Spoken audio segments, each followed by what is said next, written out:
First Bank.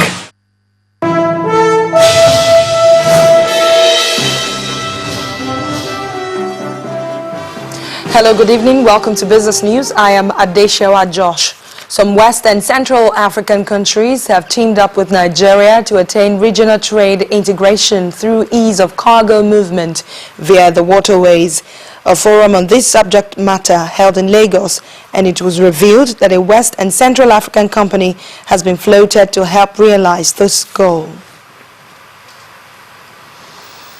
Telecoms operators in Nigeria should be more accountable and responsible in their service delivery. This, among other things, was contained in the Code of Corporate Governance presented by the Nigerian Communications Commission to stakeholders in Lagos. The Executive Vice Chairman of NCC, Dr. Eugene Jua, said in a keynote address that the unprecedented growth recorded by the sector makes it imperative for operators to align and uphold a code which is specific to the industry. The presentation ceremony of the Code of Corporate Governance for the telecommunications industry is set to begin. And guests are seated, networking while waiting. An industry which boasts of over 130 million subscribers deserves to be given due attention. Let me say that the recognized corporate governance principles of accountability, responsibility, transparency, integrity, and ethical conduct are important for all types of companies operating in the telecommunication industry. The Minister of Communications and Technology, Mrs. Omobola Johnson, in a paper presented by a director in the ministry, sees this as a worthy cause. Lectures are concluded, and now it's time for the presentation proper.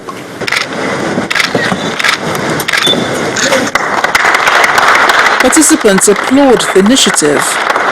Let me start by commending the EVC and the NCC for putting up a committee that evolved this set of principles. I call them principles because we're not talking about rules, we're talking about principles which are meant to regulate the way we conduct ourselves in industry. Technical regulation has brought the industry thus far to over 120 million subscribers base. But you now know that to stabilize that and prepare the industry for the next level, we have to now begin to look beyond technical to behavioral governance, to looking at financial reporting, to accountability, to not just the shareholders, as I mentioned, but a wider range of stakeholders that include the subscribers, customers, employees, and so on. It's voluntary right now. In the next 1 or 2 years, it will become mandatory. The NCC inaugurated the Corporate Governance Working Group in October 2012, with members drawn from the operating companies, the NCC, and corporate governors. As part of its 5th Pan-African Cairo to Cape Town roadshow, Royal Philips, a global leader in lights technology, has enhanced the look and feel of what it is arguably the most important and iconic monument in Nigeria, the National Theatre, as the National Arts Theatre Igomu, Lagos. At the lighting ceremony of the building, the management of Philips said the initiative is part of its CSR scheme and plans to introduce LED lighting, a more energy-efficient solution to Nigerians. Our correspondent Henry Ogunjimi reports. The National Arts Theatre, located in Igomu, Lagos, was built in 1976 by the General Olusegun Obasanjo administration to host the Festival of Arts and Culture, Festac 77. This iconic building suffered neglect for many years, until recently, government policies paved way for organizations like Philips to help. In terms of energy efficiency and lighting is significant. Somewhere inside the theatre, management of Philips briefs the press on its latest innovation in affordable healthcare and energy-efficient lighting solutions. We have the obligation to provide technology at the most affordable price point, and that is what we are doing. But we also have to realize what goes into this in terms of innovation, R&D, that we have to do because we want to bring innovations to the market. But more guests, including the Minister of Tourism, Culture and National Orientation, Chief Adam Duke, joined at night for the main event of the day, the lighting makeover of the theatre.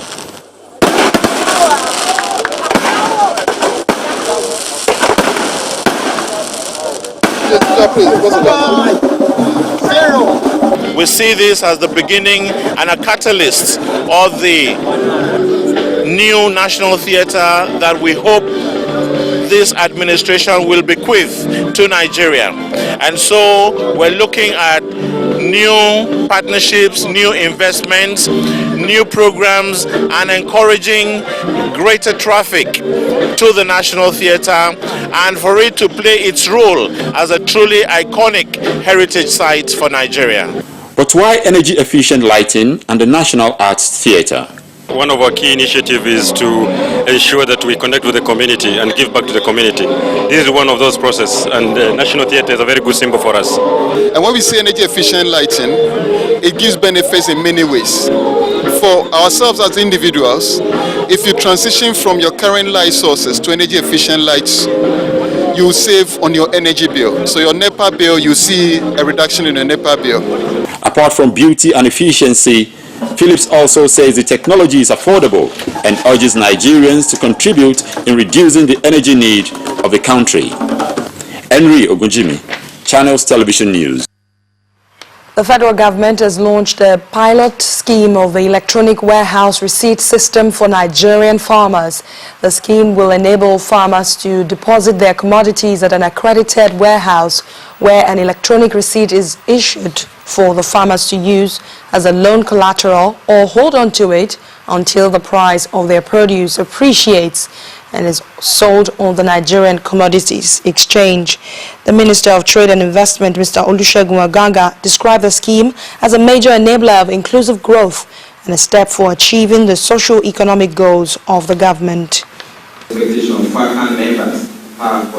Players in the commodities exchange sector at an event to chart a new course in commodities exchange in Nigeria.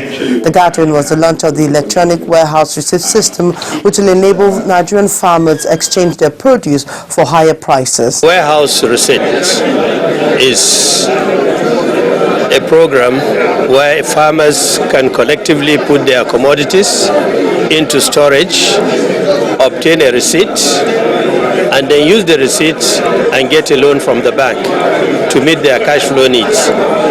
The idea is to give them the opportunity of delaying sales until the price is right. What we're trying to do is the warehouse receipt will bring the farmer closer to the market so that he gets more of the margin in the chain.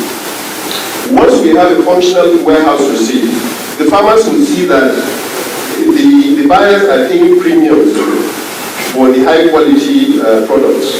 So everybody will be incentivized to actually produce the higher product because not everybody will want a very good price for his product. So again, that will also improve the level of quality of the production and therefore increase the margins that farmers get from the produce. The Minister of Trade and Investment described the system as a step in the right direction towards economic growth, a position that was endorsed by the Federation of Agricultural Commodities Association of Nigeria. The system we are launching today sets us on a course to fundamentally transform domestic trade in Nigeria. As we look ahead, it is important to note that we are not yet at our destination on domestic commodities trade, but we have made the most important significant first step. Following this system, I believe we are going in the right direction. Done with the speeches, the minister unveiled the pilot scheme of the electronic warehouse system. I launched this today, the 10th of July 2014, to the glory of God and of course to the great benefit of our economy as a country. Thank you. The pilot scheme consists of 5 products which are cocoa, maize, sorghum, soybean and sesame seed. Amaka Okafor, Channels Television News. Shareholders of Lafarge Cement WAPCO Nigeria PLC have approved the creation of a holding company that will consolidate all assets in Nigeria and South Africa. The holding company will be listed on the Nigerian Stock Exchange and will be concluded through a cash consideration of $200 million and the issuance of 1.4 billion shares to the Lafarge Group. Shareholders of Lafarge Cement WAPCO PLC have always anticipated favorable company performance, especially in the last 5 years. The 2013 financial highlights followed that consistency. The results show appreciable increase in turnover, while profit after tax closed at 28.3 billion naira, 92% up compared to 2012. Based on improvement in profitability, shareholders also received a gross dividend of 3 naira 30 kobo on each ordinary share. The result was satisfactory last year, 92% increase. So we can therefore see that in coming years, 3 years' time, when we get our capacity to about 17 million tons, we are looking forward to also that the profit will be bountiful. The 5th annual general meeting is also perceived a special one as the board got shareholder support of the transaction that will result in expanding its operations in Africa. This will be achieved by Lafarge Group transferring its shares in its businesses in Nigeria and South Africa to Lafarge Africa. Mr. Guillaume Roux will be heading the new platform. And with the expansion plans in motion in Ashaka, in Calabar with Unisem, this company will have 17 million tons by 2017. It will create also a lot of value for shareholders. In a sense, Nigeria is going to get more investment. We're going to create more jobs, more secondary employment, and we're putting Nigeria on the map. I mean, I think it's very exciting that the Nigeria Stock Exchange is where this business is going to be listed. So it's going to be a Pan-African blue chip. The benefit then also means that dividend will be paid by all the subsidiaries to the HOCO, which will be redistributed to the shareholders. Both the management and shareholders are hoping that the transaction could place Lafarge Africa as the 6th largest Nigerian stock exchange listed company, with an anticipated initial market capitalization above $3 billion. Kelvin Obetin, Channels Television News. Now let's go to the Nigerian equities market where trading closed in the negative territory. Temple Ashaju will tell us more.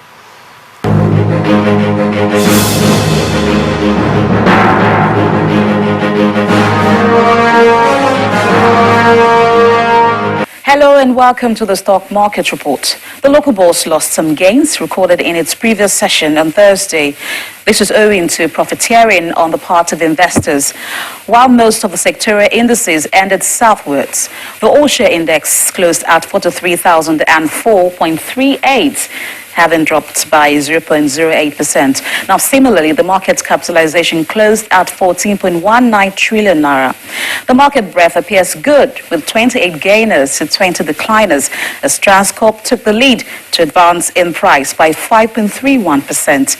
DM Mayer and 40 Oil also gained moderate points.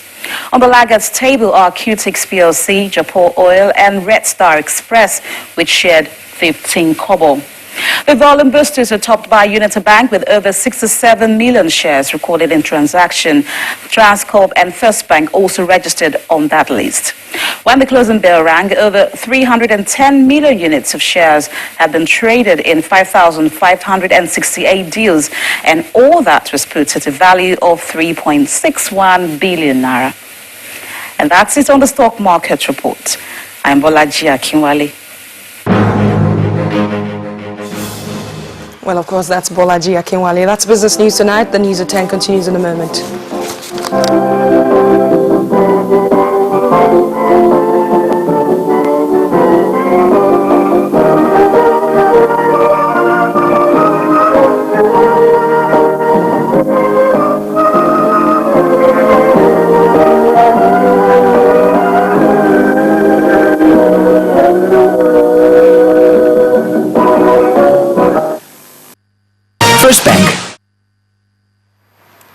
Still ahead on the news at 10, Uruguay striker Luis Suarez loses bid to upturn FIFA's 4-month ban handed down for biting Italy defender Giorgio Chiellini.